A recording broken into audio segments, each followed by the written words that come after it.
Comme ils ont eu repos, pour la plupart d'entre eux, je ne sais pas. Ce que je peux dire, c'est qu'évidemment, après le match, il y avait une grande déception. Ça, je l'ai évoqué tout de suite après le match. Le lendemain aussi. Et ce que j'ai dit aux joueurs et ce que j'ai envie de vous dire, c'est tant mieux. Il faut digérer cette déception, elle est là.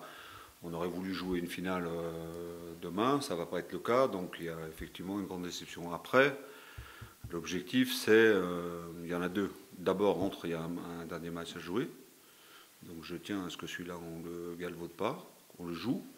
Ce que j'attends de ce match-là, c'est évidemment la victoire. On va aller là-bas pour gagner.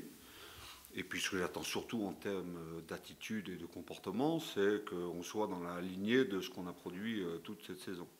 Donc ça, c'est déjà important de le dire, quel que soit le groupe qui va se déplacer à Dunkerque. Et puis après, une fois qu'on aura fait ça, on a un autre objectif, c'est le 21. Voilà. C'est-à-dire le 21, c'est le premier match du barrage contre une équipe de Ligue 2, on ne sait pas encore laquelle, il faudra attendre les résultats de la journée. On peut avoir une petite idée, ce sera ou Grenoble, ou Paris, ou Auxerre. Ça va jouer entre ces trois-là. Donc l'objectif, après, c'est que sur le plan psychologique, déjà, on se remobilise sur cet objectif-là. Voilà. Donc c'est pour ça que je dis que tant mieux si les joueurs sont déçus, et je leur ai dit, même si pendant les 2 jours, là, pour les joueurs qui vont rester là, ils ressassent ça, il y a toujours une déception. Et, il faut avoir cette déception-là pour pouvoir, après, transformer ça dans une énergie positive. C'est-à-dire que cette déception qu'on a, on n'a pas envie de la connaître sur ce qui va suivre. Et après, mettre en place les choses. Mais ça, on a un petit peu de temps. On commencera vraiment la préparation de ce match à partir de mardi. Puisque entre ceux qui vont jouer à Dunkerque, ceux qui ont été laissés au repos, ceux qui ont été laissés au repos vont reprendre l'entraînement dimanche, ceux de Dunkerque vont faire un décrassage dimanche, auront repos lundi, et mardi, on récupérera tout le monde pour bien préparer ce match-là. Donc voilà. Après, je vais anticiper la question parce que tu vas me la poser. Concernant Ruben, il n'était pas bien, je vous l'ai dit, il était malade pendant le match, il avait des symptômes, il a fait un premier test qui est négatif, mais on sait que, je vous l'avais déjà expliqué, entre le moment où on fait le test et 2-3 jours après, ça peut changer. Donc il refera un test samedi pour qu'on soit sûr qu'il soit négatif, et à ce moment-là, il reprendra l'entraînement dimanche. Si jamais il s'avérait que ce ne soit pas le cas, donc il suivrait le protocole normal comme tous les joueurs qui ont eu le Covid. En sachant que lui, Ruben, il est suspendu de toute façon pour le premier match des barrages. Donc dans l'hypothèse où, évidemment ce que je souhaite fortement, on passe ce premier match des barrages, Ruben, il faudrait qu'il soit prêt pour le 27. Donc entre les premiers symptômes et le 27, ça laisserait le temps de se refaire une santé, de revenir, à condition évidemment qu'ils soient en forme, puisque je l'ai déjà expliqué, il y a des joueurs qui reviennent et qui n'ont pas de séquelles quand ils reprennent l'entraînement, d'autres qui peuvent être bien pendant 3-4 jours et après plonger, donc tout ça sera pris en compte, mais voilà, pour Ruben, la situation aujourd'hui, elle en est là. Donc là, il est à l'isolement au cas où. Aujourd'hui, depuis le match, il est chez lui et il ne voit personne. Voilà, jusqu'à ce qu'il ait fait ce prochain test et qu'on ait vraiment la garantie qu'il est négatif. Mais bon, il avait quand même des symptômes pendant le match. Aujourd'hui, il est fatigué, il dort beaucoup. Voilà, alors il n'a plus mal à la tête, il ne tousse plus. Mais bon, voilà. Mais oui, mais on a plein d'exemples. Hein. J'ai déjà cité Andy Delors, il l'a eu 2 fois. Hein. Donc hein, il avait des anticorps, c'est comme ça. Donc c'est pour ça qu'on est toujours, même si c'est ce que je vous avais aussi expliqué, on prend toutes les précautions possibles, même si beaucoup de joueurs l'ont eu, on fait attention parce qu'on n'est pas à l'abri de ça. Alors il reste quelques personnes qui n'ont pas été touchées autour de l'équipe, mais on est toujours très prudent, quoi. Parce que Ruben, il n'avait aucun signe. Évidemment que vous avez suivi des matchs, il était en pleine forme, à l'entraînement il était en pleine forme, le jour du match il était en pleine forme, au moment où on commence le match il est en pleine forme. Et puis voilà, quand il avait commencé le match d'ailleurs sans aucun problème, et puis à un moment donné il y a des choses qui viennent. Donc c'est très complexe, c'est très difficile à gérer, et on n'a malheureusement pas d'éléments précurseurs comme ça qui peuvent nous avertir. Voilà, d'une quelconque mise en garde. Bon, donc, en ce qui te concerne, on se préoccupe d'abord de sa santé, c'est la priorité, et puis après, sur le protocole et ce qui va suivre, ça va se passer comme je vous l'ai dit. Quoi. Donc, il y a encore des joueurs qui ne l'ont pas eu. C'est le cas? Non. Il y a du secret médical. Hein, non, tout le monde l'a eu, mais et certains l'ont eu avec des sérologies positives et peuvent le rattraper. C'est pas parce qu'on l'a eu qu'on ne peut pas le rattraper. Hein. Donc voilà, Enfin, je ne suis pas médecin, mais comme quand vous discutez avec les médecins, il y a des questions auxquelles ils ne peuvent pas répondre.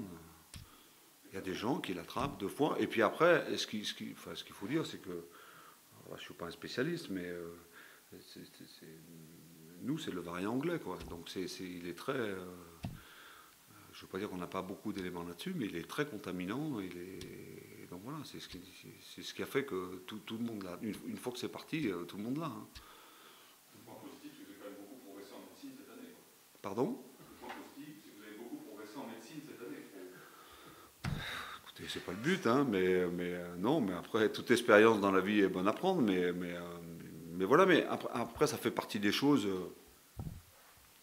Il faut s'adapter, et après, des fois, il faut s'adapter en connaissance de cause. Là, il faut avoir une adaptation, mais sur des éléments qu'on ne maîtrise pas trop. Alors après, tout ce qu'on peut maîtriser, on le fait, mais voilà. Même encore une fois, quand les joueurs sortent de leur isolement, enfin du protocole qui est mis en place, on a la grande inconnue, c'est comment ils sont sur le plan physique. Je vous l'ai déjà dit, il y a des joueurs, ils ont fait 50 mètres en courant, ils sont arrêtés. Ils n'avaient plus de jambes, ils ne pouvaient pas respirer. Le lendemain, c'était un peu mieux, le surlendemain, un peu mieux. Il y en a d'autres, ils ont traîné ça pendant 3 jours, et puis il y a d'autres qui sont revenus, on leur a filé un ballon, les mecs, c'est comme s'ils avaient... ils étaient bien, quoi. Donc c'est ça la difficulté. Et ça explique aussi qu'à l'intérieur d'un match, il y a des joueurs qui peuvent avoir des baisses de rendement, des baisses de rythme, des choses comme ça. Des joueurs en difficulté au début, puis qui se sentent mieux au fil du match. D'autres qui sont très bien au début, puis qui plongent un petit peu après. Et après, la grande difficulté surtout, c'est que chaque fois qu'on réintégrait des joueurs, on était obligé de les réintégrer dans la compétition. Donc c'était très compliqué. J'espère que ça va s'arrêter là et qu'on pourra faire vraiment ces barrages avec toute notre force. Ce serait dommage que ce soit le contraire. Parce que justement, par rapport à ça, vous pouvez être optimiste. On a vu comment ça s'est passé à Clermont, la période où ils l'ont eu et comment ils sont revenus après. Parce que le calendrier qui est devant vous, barrage en une semaine, avec bonheur, barrage encore la semaine d'après et 10 jours après. Oui, mais si vous prenez ce qui est arrivé à Clermont, dans le délai, dans le moment où ils ont retrouvé la forme, on devrait être dans ces mêmes délais-là au moment des barrages. Mais c'est pour ça que j'ai dit après le match et c'est ce que j'ai dit aux joueurs, que moi j'étais très fier de ce qu'ils avaient fait, parce que ce qu'ils ont fait dans ces conditions-là, par rapport à tous les paramètres que j'ai évoqués, c'est fort. C'est fort, il y a des joueurs qui se sont dépassés, des joueurs...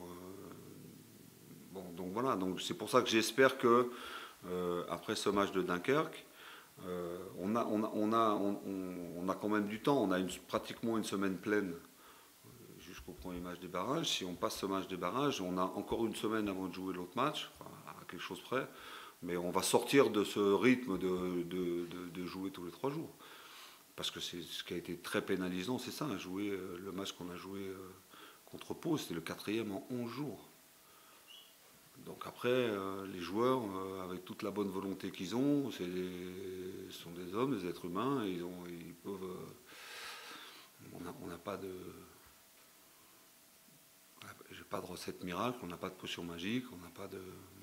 Donc voilà, donc j'espère et je pense, c'est ce que je leur ai dit aussi, que sur le plan physique, on sera bien pour ce match-là.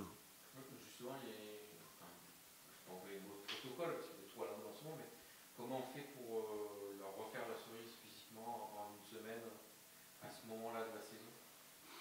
Ben, ce qu'il faut surtout, c'est retrouver du jus, parce que ils ont tellement joué de matchs que bon, voilà, ils ont la capacité à enchaîner les matchs. Après, enchaîner les matchs, on l'a vu contre Pau, c'est qu'est-ce qu'on est capable de mettre dans le match. On a vu dans ce match contre Pau, il y a des joueurs qui n'étaient pas capables enfin, qui n'avaient pas les capacités de changer de rythme. Après, ça dépend aussi des caractéristiques des joueurs. Et quand vous avez un garçon comme Amine, par exemple, qui a un jeu basé sur les accélérations, il n'avait pas. Quand on regarde comment on dit ça, les stats des matchs, donc sur le GPS, il est très en dessous de ce qu'il fait habituellement. Mais c'est pas parce qu'il voulait pas, c'est parce que voilà, son corps, le fait d'enchaîner les matchs fait que c'est comme ça. Un garçon comme Manu aussi, même s'il a beaucoup couru, il a fait globalement à peu près les mêmes choses qu'il fait dans les autres matchs, sauf que c'est voilà, dans son pouvoir d'accélération, dans ces choses-là. Et puis après, ça se ressent aussi sur l'aspect technique. Donc, voilà, mais on ne peut pas comparer, on ne peut pas mettre tous les joueurs dans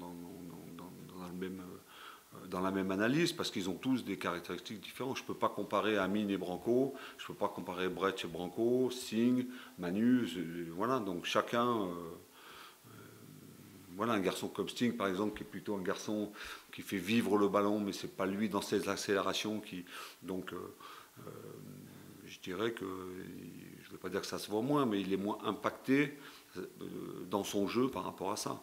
Mais tous les joueurs qui sont, notamment nos pistons, quand on prend Momo, quand vous jouez piston, ça demande beaucoup, beaucoup d'efforts. Machak a joué son premier match, il a fait 2 jours d'entraînement et il est rentré, et il a été costaud pour faire le match qu'il a fait. Alors, même sur le plan technique, c'était pas parfait, mais dans les courses, dans tout ce qu'il a fait, il a pratiquement fait un match comme quand avant qu'il soit touché par la Covid. Donc c'est pour ça que je dis que les joueurs ont été, ils ont vraiment pris sur eux, ils sont allés au-delà, et ils sont défoncés. Donc j'étais surtout déçu pour eux par rapport à ça. Mais bon, voilà, c'est fait. Faut se projeter sur le reste maintenant. Coach, le fait d'être fixé depuis le match face à Pau, ça permet de ne pas avoir à livrer toutes les forces dans la bataille contre Dunkerque pour un résultat qui finalement aurait pu être le même. C'est-à-dire que ça aurait pu être victoire et finalement passer par la case play-off et barrage. Est-ce que finalement, ce scénario-là, d'être fixé suffisamment tôt par rapport à l'état physique des joueurs dont vous nous parlez, c'est pas un mal pour un bien? Ben ça, on le saura après. J'en sais rien. On peut analyser les choses comme ça en se disant voilà, bon, finalement, maintenant on sait, on a le temps de se préparer, on peut se reposer et tout ça. Bon. Maintenant, moi j'aurais bien voulu gagner le match de Pau pour jouer cette finale à Dunkerque. Alors après, la question qu'on peut se poser, si on sort de ce contexte-là et se dit dans quel état on aurait été pour jouer ce match à Dunkerque. Voilà, mais moi les joueurs aussi, ils auraient bien voulu jouer cette finale-là. Et après, pour répondre à cette question-là, on saura plus tard. On saura le 21 dans un premier temps. Et j'insiste beaucoup sur cette date-là parce que j'entends beaucoup de... Tout le monde parle de la montée éventuelle à travers des playoffs, mais tout le monde parle de la confrontation entre la Ligue 1 et nous. Avant, il y a un match. Donc c'est celui-là qu'il ne faudra pas louper. Et après, il faut d'abord faire celui-là. Donc dans l'objectif, il n'y a qu'une seule chose qu'on doit avoir en tête, c'est le 21. Que ça. Après, quand on aura fait ça, après on pourra se projeter sur le reste. Mais il ne faut pas se tromper. Faut pas se tromper, il y a d'abord ça. À la lumière de ce que tu dis, on peut s'attendre à un groupe où, par exemple, Amine, Manu sont ménagés, par exemple. Il y a des joueurs je vous ai dit après le match que tous les joueurs étaient très très fatigués. À la mi-temps, j'ai jamais vu une équipe fatiguée comme ça, mais tous, ils disaient on est mort. Donc il y a effectivement des joueurs qui ne vont pas faire le déplacement de Dunkerque, qui ils vont se reposer parce qu'ils ne sont pas en état physique de le faire. Après, vous pouvez toujours me dire, oui, mais si vous aviez gagné Pau, il l'aurait fait. Oui, mais on n'a pas gagné. Donc après, par rapport à cet objectif-là, voilà. Alors pour autant, il va y avoir un groupe à Dunkerque avec une équipe qui va tenir la route et qui va aller là-bas pour gagner. En tout cas, c'est le message que je vais faire passer dès l'entraînement qu'on va faire tout à l'heure. Et puis demain aussi. On ne va pas là-bas se promener et je tiens à ce qu'on fasse, qu'on finisse la saison bien, vraiment dans la lignée de tout ce qu'on a fait. Mais effectivement, il y a des joueurs qui vont rester là, c'est sûr. Est-ce qu'il y a une différence par exemple entre quelqu'un comme Brecht, on voit que physiquement, effectivement, il est impacté, il a atteint, donc il a besoin de souffler, et par exemple comme Macha, où lui c'est peut-être plus la recherche de rythme. Est-ce qu'il y a une différence entre ces deux cas? Ouais, ben, la différence entre les deux, c'est que Macha, il a besoin d'enchaîner les matchs, il vient d'en faire un, donc Macha, il va être à Dunkerque, hein. Il faut qu'il joue. Lui, il faut qu'il trouve, il faut qu'il retrouve le rythme. Voilà, donc Macha va y être. Brecht, il n'a pas besoin de retrouver le rythme. Brecht, il faut qu'il garde un maximum d'influx, un maximum de jus, et lui, dès dimanche, on va mettre en place quelque chose pour ces jours-là pour qu'on soit bien. Mais après, quand on parle ça sera vraiment sur des... On ne va pas faire une préparation physique et tout ça. Les joueurs, physiquement, c'est bon, ils ont la capacité, faire les matchs, ils ont tout ça. On va surtout travailler à la fois collectivement et individuellement pour que chaque joueur retrouve toutes les caractéristiques de leur football, de leur jeu, à travers les performances, enfin ce qu'ils peuvent faire sur le plan physique. Voilà, donc j'ai parlé d'Amil, j'ai parlé de Brecht, donc tous ces gens-là, c'est pas la même chose. C'est pas du tout la même chose. Donc avec Guillaume, préparateur physique, les joueurs, on a anticipé là-dessus, on a fait des programmes, on sait exactement ce qu'on va faire. Puis, et donc voilà, l'objectif c'est ça. On a l'impression que ça se rapprochera presque d'un match de coupe avec une compo très remaniée pour des besoins qui étaient identiques peut-être à l'époque, mais avec cette volonté aussi de gagner, quoi, pour bien sûr, bien sûr, bien sûr. En gros, c'est ça, c'est que chaque fois qu'on a changé d'équipe pour la coupe, il y avait eu de très bons matchs avec une attitude, un comportement qui était pareil. Je disais à l'époque, c'est pas les mêmes joueurs, mais ça doit être la même équipe. Donc voilà, c'est exactement ce que j'attends de ce match-là. À ceci près que quand même, comme vous verrez la composition d'équipe qui va jouer à Dunkerque, il y a 80% de cette équipe où les joueurs ont pratiquement beaucoup participé au match. Oui, au match de coupe, tu veux dire? Au match de championnat. Et est-ce que c'est important aussi, je parlais de victoire, je suppose que c'est forcément tout l'objectif, chaque fois que tu entraînes une équipe pour un match, c'est gagné.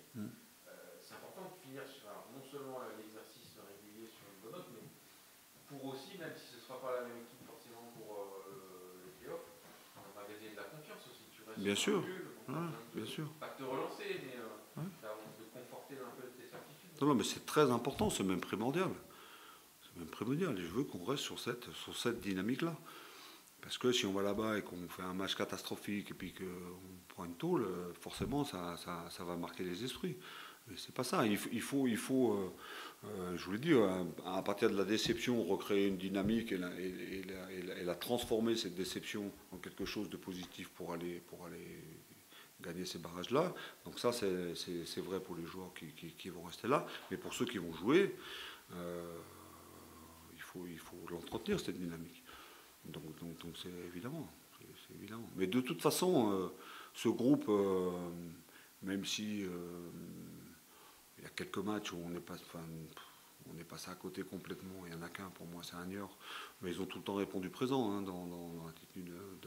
J'ai pas beaucoup de doute là-dessus. Puis après, il y a aussi un autre élément, parce que c'est la vérité, donc je vais leur dire, donc je peux le dire aussi ici, c'est qu'il y a des joueurs qui vont rester là, il y en a qui vont jouer, puis après, il faut que je fasse un groupe pour monter en Ligue 1.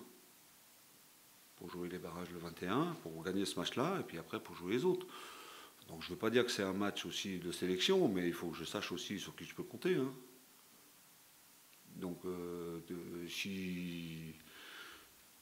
ce que je ne crois pas un seul instant, mais si des fois il y en avait qui prenaient ce match par-dessus la jambe, ça serait un bon indicateur pour tout le monde, en particulier pour moi. Donc quand on est pro, c'est comme ça. Il y a des joueurs qui sûrement, comme dans tous les groupes, pensent qu'ils ne jouent pas assez, qu'ils auraient pu jouer plus. Certains vont jouer là, c'est à eux de le montrer. Hein. Donc il y a si on veut trouver des éléments sur ce match, il y en a plein. Les joueurs en ont à la fois sur le plan individuel, il y en a sur le plan collectif. Et puis après, il ne faut pas oublier qu'on porte un maillot, on représente un club et tout. Donc pour moi, ce serait insupportable, mais insupportable, qu'on aille là-bas et que je vois des joueurs qui ne jouent pas. Ce que j'attends d'eux, c'est qu'ils me donnent mais 100%, voire plus de leur potentiel pour gagner ce match. C'est donc 3 et Clermont qui vont monter directement, a priori, sauf catastrophe. Encore que mathématiquement, c'est pas officiel, mais vous avez hoché la tête, évidemment, on est d'accord. 3, c'est attendu depuis le week-end dernier. Clermont, ça s'est fait là. Quel regard vous portez sur le parcours de Clermont, qui était un adversaire mais déjà, je trouve que ça a été une belle bataille, ce championnat, avec, on cite 3 équipes, il y a 3 Clermont, nous, mais dedans il y a eu Paris, il y a eu Auxerre, il y a Grenoble, tout ça, donc je trouve que ce championnat a été passionnant. J'ai félicité Lolo, l'Athlète, parce que c'est un jeune entraîneur, et ce qu'il a fait et tout, et c'est mérité. Je pense que ces 3 équipes-là méritent de monter. Bon, il y a les barrages, nous, il faudra peut-être qu'on passe par les barrages, mais donc voilà, je viens d'envoyer un message aussi à Pascal, parce qu'il fait un travail depuis quand même pas mal d'années à Clermont, donc je trouve que c'est mérité. Donc le regard, j'espère juste, et on va tout faire pour les accompagner, parce que je pense qu'on mérite, sur la saison qu'on a faite, de monter aussi. Je pense que nos joueurs, mes joueurs le méritent. Donc voilà, on n'a pas réussi à le faire directement, on va tout faire pour le faire à travers les barrages. Mais globalement, je trouve que c'est un championnat, on le sait, la Ligue 2 c'est un championnat difficile. Je trouve qu'il y a beaucoup de matchs de qualité, il y a beaucoup de bonnes équipes. Il n'y a pas de match facile, je vous l'ai déjà dit, vous en avez eu la preuve. Hein. Quand on joue Châteauroux qui est condamné, Châteauroux, quand ils sont venus, je n'ai pas vu une équipe en bois, moi j'ai vu une équipe qui nous a posé des problèmes, qui a posé des problèmes à tout le monde. Donc voilà, mais dans un championnat, il faut un premier, il faut un dernier, il faut un deux, enfin, voilà, c'est comme ça. Mais globalement, on retrouve ça me semble pas illogique. Et ça aurait été nous deuxième, ça ne m'aurait pas semblé du tout logique non plus. Enfin, en 3 premières places, je pense que ces 3 équipes-là méritent de monter. Donc, nous, il faudra qu'on passe par un autre biais que la montée directe. Mais voilà, mais il faut saluer. Moi, c'est ce qui me plaît aussi dans la compétition. On est adversaire, tout ça, mais moi, j'ai beaucoup de respect pour tous les entraîneurs. Et puis, il faut saluer le travail. Je trouve que nous, ici, on a super bien travaillé. On n'a pas tout fait bien, comme tout le monde. Mais à 3, ils ont bien travaillé. À Clermont aussi. C'est mérité. Ces 2 entraîneurs-là, Pascal, un entraîneur qui a quand même de la bouteille. Ce qu'il a fait à Clermont depuis plusieurs années, ça paye cette année. Et c'est pour ça que j'ai envoyé un petit message pour féliciter. Et Lolo, c'est un jeune entraîneur qui a des idées, qui fait jouer son équipe de manière très offensive. On peut remarquer aussi que sur les 3 premiers du championnat, comme quoi, on peut juste une petite parenthèse comme ça sur les systèmes. Et ce que tout le monde veut bien dire sur les systèmes, c'est pas parce qu'on joue à 3 derrière ou à 5 derrière qu'on est défensif, hein, puisque dans les 3 premiers, il y a 2 équipes qui jouent à 5 ou à 3 en fonction, mais à 5 quand on n'a pas le ballon et à 3 quand on l'a. Il y a 3 et nous, et clairement, lui, il joue avec une défense à 4. Donc tout ça, ça ne veut rien dire. Tout ça, c'est une question d'animation et surtout de philosophie des entraîneurs, des joueurs et des joueurs qui adhèrent à ça. Et donc, quel que soit le système, l'important, c'est ce qu'on y met et c'est de mettre en place quelque chose auquel les joueurs croient. Voilà, donc à 3, parce que 3, ils ont commencé la saison, ils ne jouaient pas comme ça. Hein. Ils ont changé en cours de saison, les joueurs ont adhéré et ont vu qu'ils pouvaient gagner des matchs comme ça et ça part. À Clermont, ils sont restés fidèles à ce qu'ils font dans leur système de jeu.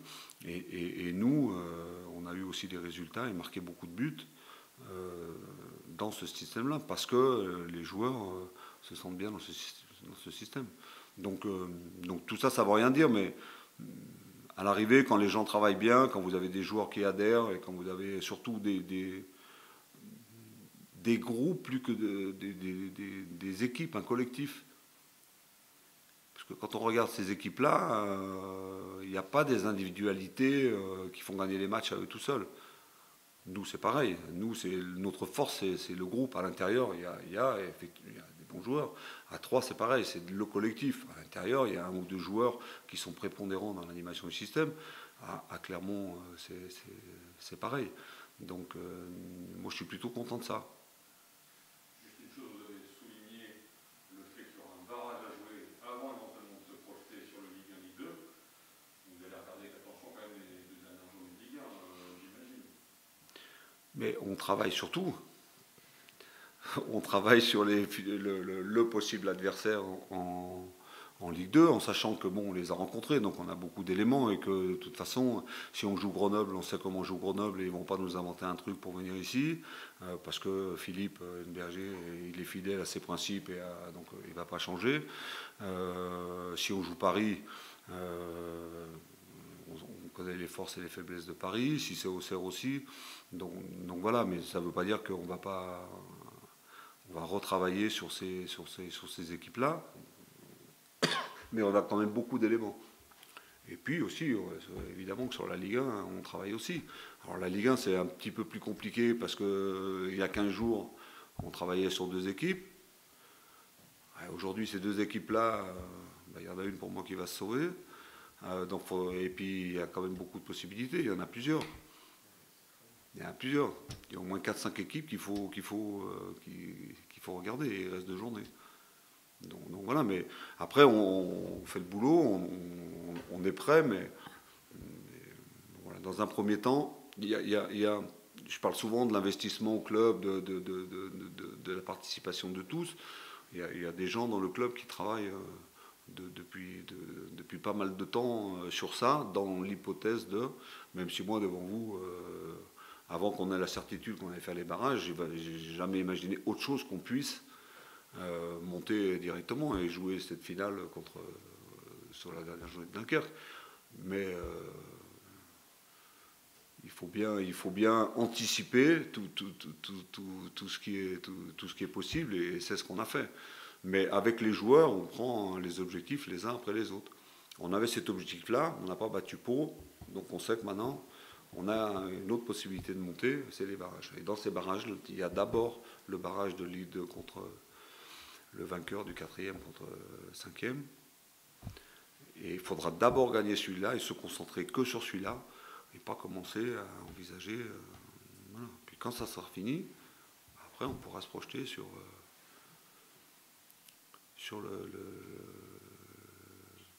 le barrage d'après par match aller-retour. Tu viens de... Non.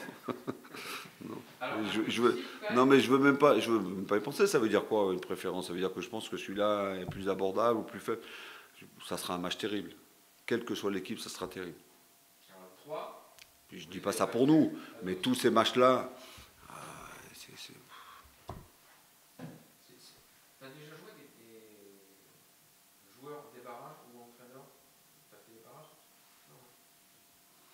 Non, à Caen, quand on se sauve à Paris, si on ne gagnait pas à Paris, on aurait fait les barrages, mais on s'est sauvé. C'est Lorient qui les avait fait contre 3. Mais à l'époque, il y avait barrage direct entre... donc on n'a pas fait les barrages, et c'est 3 qui est monté. Mais là, il n'y avait qu'un match aller-retour. Hein. Il n'y avait pas le système là, 4e, 5e et tout ça. Voilà. Les joueurs, je ne sais pas quand j'étais joueur. Non. Tu crois qu'on peut comparer ça à un match de coupe? Forcément, c'est couperé. Alors, parce que les règlements, en fonction du barrage, changent. Bon, là, on a le match direct, par exemple, quand on va recevoir le vainqueur du 4e contre le 5e, il y a déjà prolongation et tir au but. C'est pas tir au but direct. Voilà. Et si vous passez ça, après, dans l'autre match, c'est comme le système de la Coupe d'Europe, les buts à l'extérieur comptent double. Oui, Oui, mais des fois il y a 2 matchs et ça peut ne pas compter. Et il y a aussi prolongation et tir au but. Bon, donc voilà, c'est des choses. Faut le savoir. Alors qu'en coupe, il n'y a plus de prolongation, c'est directement les tirs au but. Enfin voilà, il y a des règlements qui ont un petit peu changé.